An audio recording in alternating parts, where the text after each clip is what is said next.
Assalamualaikum warahmatullahi wabarakatuh. Perkenalkan, nama saya Nurlela Esyanovianti dengan NIM 290464041. Jadi saya akan menjelaskan tentang LDKB cyanida. Masih ingat kasus ini? Kasus yang terjadi pada tahun 2016 yang menggemparkan hampir seluruh masyarakat Indonesia, yaitu kasus di mana Mirna meninggal karena minum kopi yang di dalam kopinya terdapat cyanida. Jadi apa sih cyanida itu? Cyanida adalah senyawa kimia yang mengandung kelompok cyano-CN dengan atom karbon terikat 3 ke atom nitrogen. Nama produk dari cyanida ini yaitu potasium cyanide atau bisa disebut kalium cyanida. Nomor CAS cyanida yaitu 15158 dan kode HS 28371900. Identifikasi bahaya pada cyanida. Jadi klasifikasi bahan bahaya kimia dari cyanida itu ada 3. Yang pertama, bahan kimia beracun. Yang kedua, bahan kimia yang dapat menyebabkan bahaya kesehatan serius. Yang ketiga, bahan kimia yang dapat merusak lingkungan. Jadi bahaya dari cyanida itu yaitu bisa berakibat fatal bila tertelan, terkena kulit, atau terhirup, menyebabkan kerusakan pada organ melalui paparan yang lama atau berulang, sangat toksik pada kehidupan perairan yang memiliki efek jangka panjang, dan mengeluarkan gas yang sangat beracun jika terkena asam.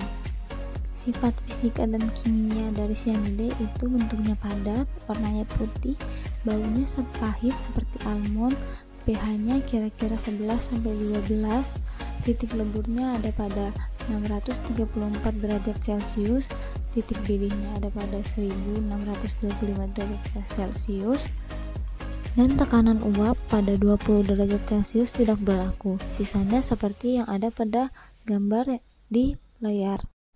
Adapun klasifikasi toksisitas dari cyanida yaitu toksisitas akut kategori 2 H300, toksisitas akut kategori 2 H330, toksisitas akut kategori 1 H310, toksisitas pada organ sasaran spesifik paparan berulang kategori 1 H372, toksisitas akuatik akut kategori 1 H400, toksisitas akuatik kronis kategori 1 H410, toksisitas pada organ sasaran spesifik paparan tunggal kategori 3 H335, toksisitas akuatik akut kategori 1 H400, dan toksisitas akuatik kronis kategori 1 H410 dengan konsentrasinya 100%.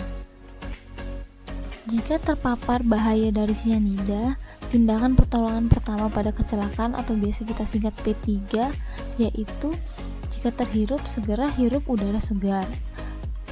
Yang kedua, bila terkena mata, segera bilas dengan air bersih dan melempas lensa kontak jika memakai lensa kontak. Yang ketiga, jika tertelan, beri air minum yang banyak, maksimal 2 gelas, dan segera mencari anjuran pengobatan. Jika pertolongan tidak sedia dalam 1 jam, maka segera rangsang korban untuk muntah.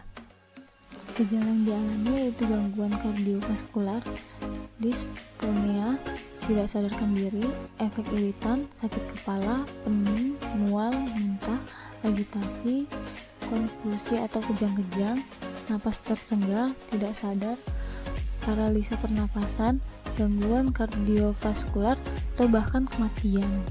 Tindakan yang dilakukan untuk penanggulangan kebakaran. Yang pertama, gunakan tindakan pemadam kebakaran yang sesuai untuk situasi lokal, dan bagi petugas pemadam kebakaran jangan berada di zona berbahaya tanpa peralatan perlindungan pernapasan. Adapun tindakan terhadap tumpahan dan kebocoran yaitu hindari penghisapan debu dan kontak dengan bahan serta pastikan ventilasi memadai, dan jangan membuang ke saluran pembuangan. Penyimpanan dan penanganan cyanida. Menangani secara aman, menggunakan pakaian pelindung serta mengganti pakaian yang telah terkontaminasi. Yang kedua, pada saat penyimpan barang, kondisi penyimpanan harus aman dan simpan di tempat yang berventilasi baik dan tertutup sangat rapat.